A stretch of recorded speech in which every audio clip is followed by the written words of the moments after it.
Good morning everyone, welcome to civil services study practice set number ये 189 है। UPPSC PCS के लिए test series चल रही है। प्रैक्टिस करेंगे इसमें हम करंट अफेयर्स और जीएस के प्रश्नों पर। इस टेस्ट सीरीज की फुल टेस्ट सीरीज प्राप्त कर सकते हो आप डिस्क्रिप्शन बॉक्स में नंबर है उस पर कॉल या व्हाट्सअप करके, और प्लेलिस्ट बना रखी है इसकी, वहाँ पर आप टेस्ट नंबर 1 से लेकर 189 तक या आगे जो भी नया टेस्ट आएगा वहाँ तक पहुँच सकते हैं। तो चलिए स्टार्ट करते हैं। अपना भी सोचना कि आंसर क्या हो सकता है। पहला प्रश्न है, गणितीय विज्ञान संस्थान यानी इंस्टीट्यूट ऑफ मैथमेटिकल साइंस निम्नलिखित में से कहाँ पर स्थित है? चेन्नई में, कोलकाता में, रुड़की में, बेंगलुरु में? Indian institute of mathematical science ये चेन्नई में है। ठीक है। देखिए, गणितीय विज्ञान संस्थान को मेटा साइंस के नाम से भी जाना जाता है और यह चेन्नई में स्थित सैद्धांतिक भौतिकी, गणित, सैद्धांतिक कंप्यूटर विज्ञान और कंप्यूटेशनल जीव विज्ञान के क्षेत्रों में मौलिक अनुसंधान के लिए एक स्वायत्त राष्ट्रीय संस्थान है। 3 जनवरी 1962 को चेन्नई में अल्लादी रामकृष्णन द्वारा इसकी स्थापना की गई थी और यह संस्थान एक बोर्ड और अकादमिक परिषद द्वारा शासित है। और संस्थान के वर्तमान में निदेशक कौन है? बी रविंद्रन। देखिए, गणितीय विज्ञान संस्थान में जो अनुसंधान कार्य होता है वो भारत सरकार के परमाणु ऊर्जा विभाग और तमिलनाडु सरकार द्वारा समर्थित है। तो विकल्प ए आंसर करेक्ट है इसका। ये नंबर है, इस पर कॉल या व्हाट्सएप करके आप फुल टेस्ट सीरीज से जुड़ सकते हैं यूपीपीसीएस की। क्वेश्चन नंबर 2 पर आ जाइए। हाल ही में किस राज्य या केंद्र शासित प्रदेश में बैली सस्पेंशन ब्रिज का उद्घाटन किया गया? बताइए इनमें से। बैली सस्पेंशन ब्रिज जो है ये जम्मू कश्मीर में इसका उद्घाटन किया गया। ठीक है। और भारत में बहुत सारे सस्पेंशन ब्रिज हैं। ठीक है। ऋषिकेश में भी है। तो हाल ही में केंद्र शासित प्रदेश जम्मू कश्मीर में रक्षा मंत्री राजनाथ सिंह ने जम्मू डिवीज़न के रामबन जिले में चिनाब नदी पर बैली सस्पेंशन ब्रिज का उद्घाटन किया। और सीमा सड़क संगठन यानी बीआरओ ने 240 फीट ऊंचे बैली सस्पेंशन ब्रिज का निर्माण जो है समय सीमा से 1 महीने पहले पूरा कर लिया है। और इस 40 टन एकल वाहन की भार क्षमता वाले ब्रिज में लकड़ी की सजावट की गई है। ठीक है। बाकी सस्पेंशन ब्रिज होता क्या है वो इसको पढ़ लीजिएगा आप।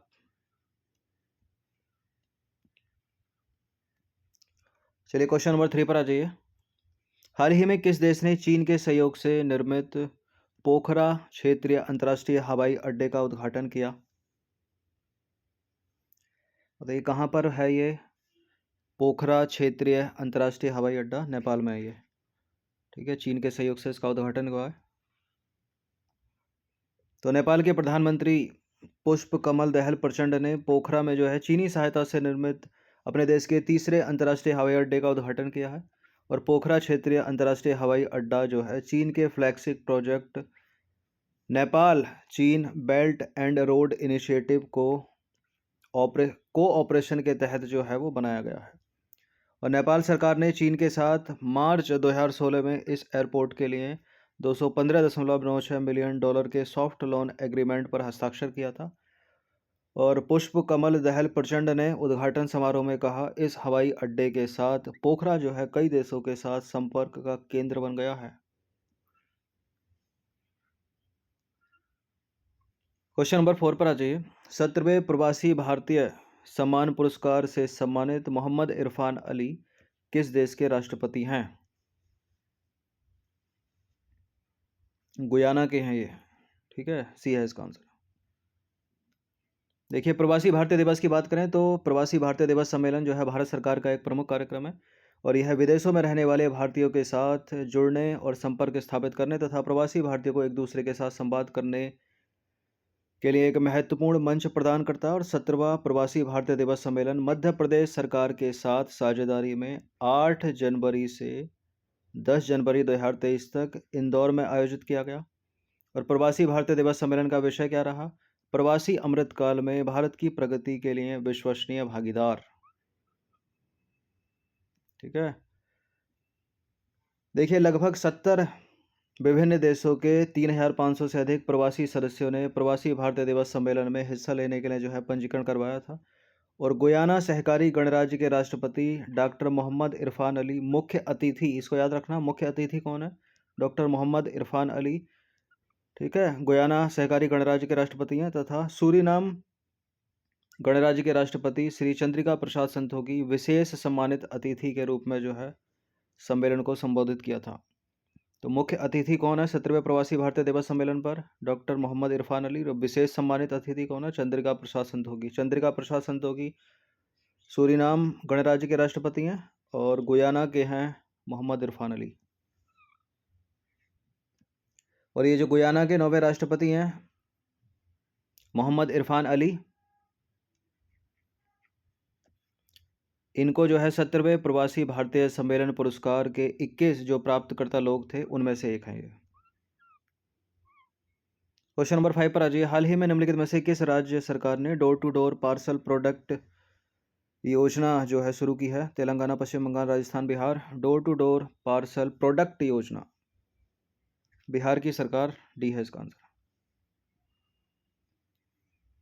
देखिए 1 जनवरी 2023 को बिहार की राजधानी पटना में आयोजित तो भारतीय रेलवे और डाक विभाग के अधिकारियों एवं कारोबारियों की बैठक में बताया गया कि अब पटना के कारोबारियों को ट्रेन से अपना पार्सल यानी सामान देश के किसी भी कोने में भेजने तथा प्राप्त करने के लिए रेलवे स्टेशन का चक्कर लगाना नहीं पड़ेगा।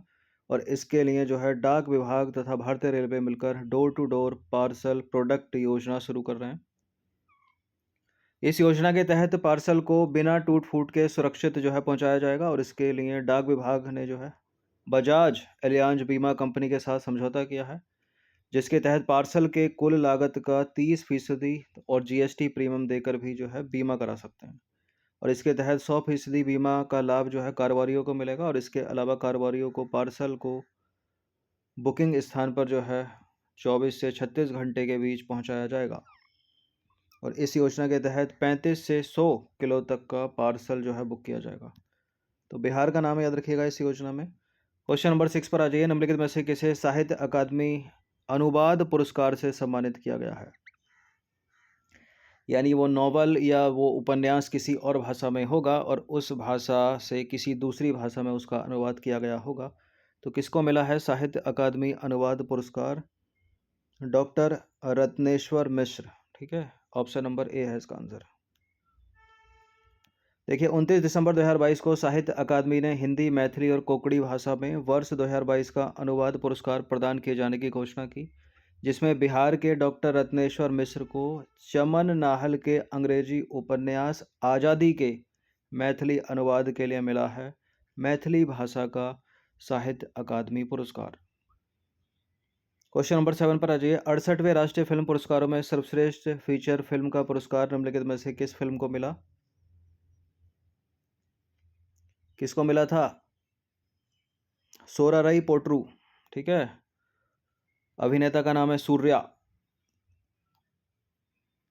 तो 68वें राष्ट्रीय फिल्म पुरस्कारों की जूरी ने 22 जुलाई 2022 को वर्ष 2020 के विजेताओं की घोषणा की, ठीक है, जिसमें सोराराई पोट्रू ने जो है सर्वश्रेष्ठ फीचर फिल्म का खिताब जीता या पुरस्कार जीता।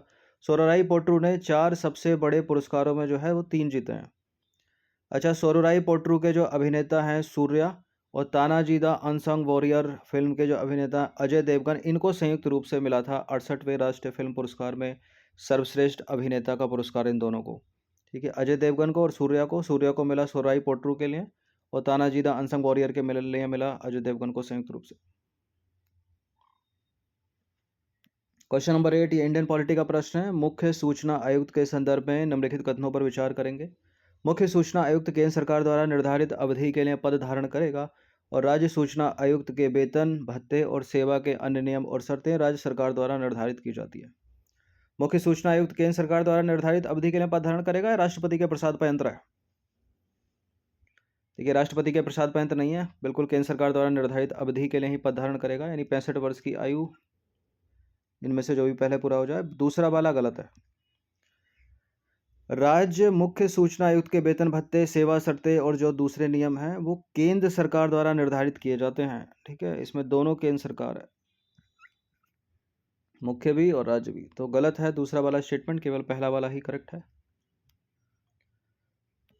देखिए केंद्र सूचना आयोग की बात कर लो पहले तो, जहां ये होते हैं। केंद्र सूचना आयोग की स्थापना सूचना का अधिकार अधिनियम 2005 के प्रावधानों के तहत वर्ष 2005 में केंद्र सरकार द्वारा की गई और यह एक संवैधानिक निकाय नहीं है। ठीक है, इसमें एक मुख्य सूचना आयुक्त होता है और 10 से अधिक सूचना आयुक्त नहीं हो सकते। उन्हें राष्ट्रपति द्वारा एक समिति की सिफारिश पर नियुक्त किया जाता है। अब इस समिति में कौन कौन होता है? अध्यक्ष के रूप में प्रधानमंत्री, लोकसभा में विपक्ष का नेता, प्रधानमंत्री द्वारा नामित केंद्रीय कैबिनेट मंत्री शामिल होते हैं। अब आ जाओ मुख्य सूचना आयुक्त पर। मुख्य सूचना आयुक्त और एक आयुक्त मुख्य सूचना आयुक्त और एक सूचना आयुक्त केंद्र सरकार द्वारा निर्धारित अवधि के लिए या 65 वर्ष की आयु पूरी होने तक, जो भी इनमें से पहले पूरा हो जाए, अपने पद पर बने रहते हैं वो और पुनर्नियुक्ति के पात्र नहीं होते। तो पहला वाला स्टेटमेंट सही है। दूसरा वाला इनकरेक्ट है, क्योंकि राज्य के मुख्य सूचना आयुक्त और राज्य के सूचना आयुक्त के वेतन भत्ते और सेवा शर्तें और दूसरे नियम केंद्र सरकार द्वारा निर्धारित किए जाते हैं, न कि राज्य सरकार के द्वारा। याद रखिएगा इसको। साइंस का प्रश्न है, तिलचट्टा यानी कॉकरोच यूपीपीसीएस का फेवरेट है। निम्नलिखित में से किस प्रकार का जीव है? एक लिंगी, द्विलिंगी, उभयलिंगी, इनमें से कोई नहीं। कभी इस पर सवाल बनता है कि निम्नलिखित में से कौन सा जीव में ब्लड नहीं निकलता, उसको मारने पर रक्त यानी खून नहीं निकलता? तो तिलचट्टा में से नहीं निकलता। तिलचट्टा एक, क्या लगाएं इसमें, एक लिंगी है। ठीक है, ऑप्शन नंबर ये। तो यह है एक लिंगी, यह है द्विलिंगी, नीचे उभयलिंगी की भी एक्सप्लेनेशन होगी। देखिए वे जीव जिनके शरीर में एक ही प्रकार के जनन अंग पाए जाते हैं, अर्थात वे एक ही प्रकार के युग्मक उत्पन्न करते हैं, एक लिंगी जीव होते हैं। उदाहरण के लिए तिलचट्टा पक्षी। अधिकांश जीवों में नर और मादा लिंग अलग अलग विष्टियों यानी इंडिविजुअल्स में पाए जाते हैं और सुस्पष्ट होते हैं। ऐसे जीव होते हैं द्विलिंगी, जैसे कि मनुष्य हो गया, बंदर हो गया, मछली हो गई, मेढक हो गया। अब आ जाइए उभयलिंगी पर। जीव जगत में उभयलिंगी जीवों का पाया जाना एक आम बात है। अधिकांश पौधे तथा कुछ अन्य जीव भी उभयलिंगी होते हैं, जैसे कि केचुआ। केचुए का वैज्ञानिक नाम फेरेटिमा पोस्थुमा। क्वेश्चन नंबर 10 पर आ जाइए। अमीबा तथा पैरामीशियम किस प्रकार के कोशिका विखंडन से उत्पन्न होते हैं? द्विखंडन, बहुखंडन, खंडन, इनमें से कोई नहीं। ये साइंस का दूसरा प्रश्न है इस टेस्ट में। ठीक है, बाइनरी फिशन यानी द्विखंडन, ऑप्शन नंबर ए। देखिए अलैंगिक प्रजनन एक प्रकार का प्रजनन है जिसमें युग्मकों का संलयन या गुणसूत्रों की संख्या में परिवर्तन शामिल नहीं होता। एक कोशिकीय या बहुकोशिकीय जीवों में विभिन्न प्रकार से अलैंगिक प्रजनन होता है। अमीबा, पैरामीशियम, प्रोटिस्टा, मोनेरा एक कोशिकीय जीव हैं। स्कूल में पढ़ा होगा आपने छोटी क्लास में, जिसमें द्विखंडन के माध्यम से कोशिका का विखंडन होता है और इस प्रक्रिया में जो है जनक कोशिका दो भाग में विभक्त होकर दो नए जीवों को जन्म देती है। ठीक है, अमीबा को काट दो तो दो बन जाएंगे, दूसरे को काट दो तो तीन बन जाएंगे उसमें। क्वेश्चन नंबर 11, ये इंडियन पॉलिटी का प्रश्न है और प्रश्न है राष्ट्रीय अनुसूचित जनजाति आयोग से यानी national commission for scheduled tribe के लिए। तो एनसीएसटी यानी राष्ट्रीय अनुसूचित जनजाति आयोग संवैधानिक निकाय है। इसके सदस्यों में कम से कम एक महिला सदस्य होनी अनिवार्य है। इसके अध्यक्ष एवं अन्य सभी सदस्यों को केंद्रीय कैबिनेट मंत्री का दर्जा प्राप्त है। National commission for scheduled tribe, राष्ट्रीय अनुसूचित जनजाति आयोग, बिल्कुल संवैधानिक निकाय है ये। ठीक है, 338A में इसका प्रावधान है और इसके सदस्यों में कम से कम एक महिला सदस्य होने चाहिए। बिल्कुल, इसके केवल अध्यक्ष को केंद्रीय कैबिनेट मंत्री का दर्जा प्राप्त है, अन्य सदस्य को नहीं है। तो इसकी वजह से पूरा कटेगा ये। तो कर दो थर्ड को एलिमिनेट, केवल 1 और 2 इसका आंसर हो जाएगा। तो सही पूछा है ना, सही नहीं है पूछा होता तो कुछ और होता। तो राष्ट्रीय अनुसूचित जनजाति आयोग एनसीएसटी की स्थापना 89वें संविधान संशोधन अधिनियम 2003 के द्वारा संविधान के अनुच्छेद 338 में संशोधन करके एक नया अनुच्छेद जोड़ा गया, 338 का ए, और यह एक संवैधानिक निकाय है। इसका उद्देश्य ये पढ़ लीजिएगा आप। संरचना पे आ जाइए जल्दी से। संरचना, इस आयोग में एक अध्यक्ष होता है, एक उपाध्यक्ष होता है और 3 होते हैं पूर्णकालिक सदस्य, और 3 पूर्णकालिक सदस्यों में से एक होनी चाहिए महिला सदस्य। तो कम से कम एक महिला सदस्य इसमें होनी चाहिए। तो दूसरा स्टेटमेंट ऊपर वाला जो है वो सही हो जाता है। अच्छा, कार्यकाल की बात करें तो कार्यकारी अध्यक्ष, उपाध्यक्ष और एनसीएसटी के सदस्यों का जो कार्यकाल है वो पदभार ग्रहण करने की तिथि से लेकर 3 वर्ष की अवधि तक होता है और इसके सदस्य जो है 2 से अधिक अवधि के लिए पुनर्नियुक्ति के पात्र नहीं होते, याद रखिएगा। अच्छा, इस आयोग के अध्यक्ष को केंद्रीय कैबिनेट मंत्री तथा उपाध्यक्ष को राज्य मंत्री का दर्जा प्राप्त है। जबकि अन्य सदस्यों को भारत सरकार के सचिव पद का दर्जा प्राप्त है, इसलिए तीसरा स्टेटमेंट जो है वो गलत है। क्वेश्चन नंबर 12 पर आ जाइए। एनवायरनमेंट और इकोलॉजी का प्रश्न है एनवायरनमेंट से संबंधित यानी पर्यावरण के संदर्भ में निम्नलिखित कथनों में से कौन सा सही है। देखिए, पर्यावरण कुल ग्रहों की विरासत है। यह सभी संसाधनों की समग्रता है। इसमें सभी जैविक तथा अजैविक कारक सम्मिलित हैं जो एक दूसरे को प्रभावित करते हैं। नीचे दिए गए कूट की सहायता से सही उत्तर का चुनाव कीजिए। तो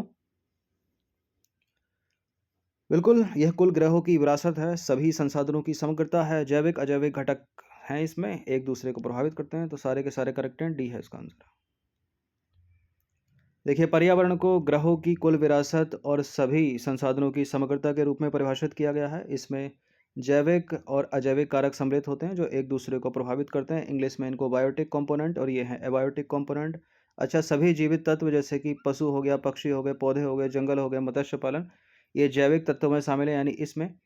और इसमें कौन कौन शामिल है? हवा हो गया, चट्टानें हो गई, जल हो गई, भूमि हो गई, धूप हो गई, सूर्य का प्रकाश हो गया, स्थलाकृति हो गई, ये सभी जो है अजैविक तत्व हैं। ये कभी कभी एग्जाम में स्टेटमेंट बना के पूछ लेता है कि निम्नलिखित में से कौन से पर्यावरण के जैविक तत्व हैं, कौन से अजैविक तत्व हैं। अगला प्रश्न भी पर्यावरण से ही संबंधित है। पर्यावरण के कार्यों में निम्नलिखित में से क्या क्या शामिल है? यह संसाधनों की आपूर्ति करता है, अनुवांशिक एवं जैव विविधता प्रदान करके जीवन को बनाए रखता है, सौंदर्य दृश्य आदि जैसी सौंदर्य सेवाएं प्रदान करता है, अपशिष्ट को आत्मसात करता है। क्या क्या करता है पर्यावरण? संसाधनों की आपूर्ति करता है, सही है। अनुवांशिक एवं जैविक विविधता प्रदान करके जीवन को बनाए रखता है, सौंदर्य दृश्य आदि जैसी सौंदर्य सेवाएं प्रदान करता है, अपशिष्ट को आत्मसात भी करता है। सब कुछ करता है एनवायरनमेंट, पर्यावरण, डी है इसका आंसर। देखिए, पर्यावरण विभिन्न महत्वपूर्ण कार्य करता है। यह संसाधनों की आपूर्ति करता है। यहाँ संसाधनों में नवीकरणीय एवं गैर नवीकरणीय दोनों संसाधन शामिल हैं। और यह अपशिष्ट को आत्मसात करता है। यह अनुवांशिक एवं जैव विविधता प्रदान करके जीवन को बनाए रखता है और सौंदर्य दृश्य आदि जैसी सौंदर्य सेवाएं भी तो प्रदान करता है। क्वेश्चन नंबर 14 पर आ जाइए। विकास के सामान्य क्रम में देश पहले अपने रोजगार एवं उत्पादन को किस में परिवर्तित करते हैं? उद्योग से सेवा क्षेत्र, कृषि से सेवा क्षेत्र, कृषि से उद्योग, या उपरोक्त में से कोई नहीं। बताइए, विकास के सामान्य क्रम में कोई देश सबसे पहले अपने रोजगार उत्पादन को किस में परिवर्तित करेगा? कृषि से उद्योग में, ये है इसका आंसर। देखिए, विकास के सामान्य क्रम में देश पहले अपने रोजगार एवं उत्पादन को कृषि से उद्योग और फिर सेवा क्षेत्र में परिवर्तित करते हैं। विद्वानों का तर्क है कि सेवा क्षेत्र को विकास के इंजन के रूप में नहीं माना जाना चाहिए, जबकि भारत और पाकिस्तान ने मुख्य रूप से इस क्षेत्र में ही उत्पादन में अपना जो है हिस्सा बढ़ाया है। क्वेश्चन नंबर 15 पर आ जाइए। राष्ट्र स्तर पर निर्धारित अभिष्ट योगदान शब्द को कभी कभी समाचारों में किस संदर्भ में देखा जाता है? क्या है अभिष्ट योगदान? चारों विकल्प को एक फ्रेम में ले लेते हैं। देखिए, इसका मतलब है जलवायु परिवर्तन का मुकाबला करने के लिए विश्व के देशों द्वारा उल्लेखित कार्य योजना, यानी ऑप्शन नंबर बी है इसका आंसर। देखिए, राष्ट्रीय स्तर पर निर्धारित अभिष्ट योगदान UNFCCC के तहत पेरिस समझौते पर हस्ताक्षर करने वाले सभी देशों में ग्रीन हाउस गैस उत्सर्जन में कमी लाने के लिए व्यक्त की गई प्रतिबद्धता को बताता है। ठीक है।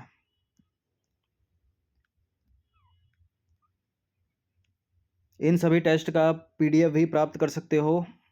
PDF मिलेगा आपको पेड टेलीग्राम ग्रुप में ही। क्वेश्चन नंबर 16 पर आ जाइए। इस प्रश्न पर कई बार चर्चा की है हमने। प्रसिद्ध रिपोर्ट हमारा साझा भविष्य किससे संबंधित है? ओजोन परत संरक्षण, अंतर्राष्ट्रीय व्यापार, अंतर्राष्ट्रीय सुरक्षा, या सस्टेनेबल डेवलपमेंट यानी सतत विकास। हमारा साझा भविष्य सतत विकास से संबंधित है, ये डी है इसका आंसर। देखिए, पर्यावरण और विकास पर संयुक्त राष्ट्र सम्मेलन द्वारा सतत विकास यानी सस्टेनेबल डेवलपमेंट की अवधारणा पर जोर दिया गया था, जिसने इसे परिभाषित किया था। भविष्य की पीढ़ी की जरूरतों को पूरा करने की क्षमता से समझौता किए बिना या हानि पहुंचाए बिना ऐसा विकास जो वर्तमान पीढ़ी की जरूरतों को पूरा करता हो। इस एक्सप्लेनेशन को याद रखिएगा, छोटी सी परिभाषा है ये। ठीक है। आंसर राइटिंग प्रैक्टिस में, एस्से में, कहीं पर भी काम आ सकती है, कोई पूछ ही ले मुंह जबानी। क्वेश्चन नंबर 17 पर आ जाइए। निम्नलिखित में से किस वर्ष भारत ने क्योटो प्रोटोकॉल की पुष्टि की? 2002 में, 2003 में, 2004 में, 2005 में? भारत ने क्योटो प्रोटोकॉल की पुष्टि की वर्ष 2002 में। ऑप्शन नंबर ए है इसका आंसर। देखिए कई बार चर्चा की है मैंने, Kyoto protocol, Montreal protocol, Nagoya, Cartagena, most important है, ये पूछी जाती ही हैं साल दर साल छोड़कर। तो Kyoto protocol the United nation framework convention on climate change से जुड़ा एक अंतर्राष्ट्रीय समझौता है जो अंतर्राष्ट्रीय रूप से बाध्यकारी उत्सर्जन कटौती लक्ष्यों के प्रति पक्षकारों को प्रतिबद्ध करता है, और यह प्रोटोकॉल जापान के नागोया में वर्ष 1997 में अपनाया गया और वर्ष 2005 में लागू यानी प्रभाव में आया। अच्छा, इस प्रोटोकॉल से संबंधित विस्तृत जो नियम है वो मराकेश यानी मोरक्को में वर्ष 2001 में आयोजित कोप 7 के दौरान अपनाए गए थे, इसलिए इसे मराकेश अकॉर्ड भी कहते हैं। किसे मराकेश अकॉर्ड कहते हैं ये भी प्रश्न अलग से पूछा गया है। ठीक है, उत्तर है क्योटो प्रोटोकॉल। देखिए, औद्योगिक रूप से विकसित देशों द्वारा अतीत में किए गए क्रियाकलापों के आधार पर साझा परंतु विभेदी उत्तरदायित्व का सिद्धांत इसी प्रोटोकॉल के अंतर्गत अपनाया गया और भारत ने वर्ष 2002 में क्योटो प्रोटोकॉल की पुष्टि की। तो ऑप्शन नंबर ए करेक्ट है। क्वेश्चन नंबर 18 पर आ जाइए। निम्नलिखित में से भारतीय संविधान का कौन सा प्रावधान फ्रांसीसी संविधान से लिया गया है? मौलिक अधिकारों का चार्टर यूएसए और पार्लियामेंट्री सिस्टम तो ब्रिटेन का है। यहाँ उत्तर हो जाएगा डी, स्वतंत्रता, समता और बंधुत्व के सिद्धांत फ्रांसीसी संविधान से। ये देखिए, फ्रांसीसी क्रांति जो है एक अखिल कहाँ से आ गया, अखिल यूरोपीय क्रांति थी और इसने यूरोप में प्राचीन व्यवस्था की जड़ों को काट दिया और सदियों पुरानी सामंती व्यवस्था को समाप्त कर दिया। क्रांति से पहले समाज असमानता, भेदभाव, विशेषाधिकारों और रियासतों पर आधारित था, लेकिन फ्रांस की क्रांति ने इस असमानता की जड़ों पर प्रहार किया और इसने एक नए सामाजिक संगठन की शुरुआत की और क्रांति में स्वतंत्रता, समानता और बंधुत्व के आदर्शों ने यूरोप में राजनीतिक जागृति को बढ़ाया। तो भारतीय संविधान में स्वतंत्रता, समानता और बंधुत्व का जो आदर्श है वो फ्रांस की क्रांति से लिया गया, तो विकल्प डी करेक्ट है। ठीक है, बाकी स्वतंत्रता क्या होती है, समता क्या होती है, बंधुत्व क्या होता है, आंसर राइटिंग प्रैक्टिस में हेल्पफुल है, इसको पढ़ लीजिएगा पीडीएफ से। अब हम अग्रसर होंगे क्वेश्चन नंबर 19 की ओर। क्वेश्चन नंबर 19 है, उदारवाद के संबंध में निम्नलिखित में से कौन सा कथन सही नहीं है? देखिए, उदारवाद मुक्त बाजार और राज्य की न्यूनतम भूमिका का समर्थन करता है। उदारवादी व्यक्तिगत स्वतंत्रता को प्राथमिकता देते हैं। उदारवाद सहिष्णुता का समर्थन करता है। उदारवादी राजनीतिक सत्ता के बारे में संदेहपूर्ण नहीं है। देखिए, उदारवादी जो हैं वो राजनीतिक सत्ता के बारे में संदेहपूर्ण हैं, इसलिए गलत है डी। देखिए, उदारवाद एक राजनीतिक और नैतिक दर्शन है जो स्वतंत्रता, शासित की सहमति और कानून के समक्ष समानता पर आधारित है। उदारवाद आमतौर पर सीमित सरकार, व्यक्तिगत अधिकारों, पूंजीवाद, लोकतंत्र, धर्मनिरपेक्षता, लिंग समानता, नस्लीय समानता और अंतर्राष्ट्रीयता का समर्थन करता है। ठीक है, उदारवादियों ने प्रायः किसी व्यक्ति के अपने विचारों और विश्वासों को रखने तथा व्यक्त करने के अधिकार का बचाव किया है, भले ही वे उनसे असहमत हों। उदारवादी समानता जैसे मूल्यों पर व्यक्तिगत स्वतंत्रता को प्राथमिकता देते हैं और उदारवाद मुक्त बाजार और राज्य की न्यूनतम भूमिका का पक्षधर है। उदारवादी राजनीतिक सत्ता के प्रति संदेहपूर्ण होते हैं, इसलिए डी उत्तर सही होगा, क्योंकि वो गलत लिखा है, वहाँ होता है कि नहीं होते संदेहपूर्ण, जबकि होते हैं। क्वेश्चन नंबर 20 पर अजय अंतिम प्रश्न है, निम्नलिखित में से कौन कांग्रेस समाजवादी दल के संस्थापक अध्यक्ष थे? आचार्य नरेंद्र देव, पट्टाभी सिद्धारमैया, अच्युत पटवर्धन, नेहरू जी। कांग्रेस समाजवादी दल के संस्थापक अध्यक्ष आचार्य नरेंद्र देव, ऑप्शन नंबर बी। देखिए, कांग्रेस समाजवादी दल की स्थापना हुई थी वर्ष 1934 में आचार्य नरेंद्र देव, जयप्रकाश नारायण, मीनू मसानी और अशोक मेहता के प्रयत्नों से की गई थी। आचार्य नरेंद्र देव कांग्रेस समाजवादी दल के संस्थापक अध्यक्ष थे और इस दल का प्रथम सम्मेलन हुआ था 1934 में पटना में। ठीक है, और इस दल की स्थापना का उद्देश्य क्या था? देश की आर्थिक विकास की प्रक्रिया राज्य द्वारा नियोजित एवं नियंत्रित हो तथा राजाओं और जमींदारों का उन्मूलन बिना मुआवजे के किया जाए। देखिए, जुलाई 1931 में बिहार में समाजवादी दल की स्थापना जयप्रकाश नारायण, फूलन प्रसाद वर्मा और कुछ अन्य लोगों ने मिलकर की थी तथा वर्ष 1933 में पंजाब में भी एक समाजवादी दल का गठन हुआ था। इस चीज़ को याद रखिएगा। बिहार में समाजवादी दल की स्थापना बीपीएससी के लिए इंपॉर्टेंट है। जयप्रकाश नारायण और फूलन प्रसाद वर्मा ने अन्य सदस्यों के साथ मिलकर की। दो पुस्तकों के नाम याद रखिएगा। समाजवाद ही क्यों, ये एक पुस्तक है, इसकी रचना जयप्रकाश नारायण ने, और समाजवादी एवं राष्ट्रीय आंदोलन पुस्तक की रचना आचार्य नरेंद्र देव ने की। ये मैच करने के लिए पूछ लेता है, ठीक है, 2 बार तो बीपीएससी में ही पूछा है। तो 20 प्रश्न थे ये करंट अफेयर्स और जीएस के। इन सभी की आप पीडीएफ सीरीज से जुड़ सकते हैं, ठीक है। उसके लिए पेड टेलीग्राम ग्रुप ही ज्वाइन करना पड़ेगा। ये नंबर इस पर कॉल या व्हाट्सअप करके आप ज्वाइन हो सकते हैं, ठीक है। उसका प्राइस 499 है। तो हर दिन प्रैक्टिस करते रहिएगा। धन्यवाद।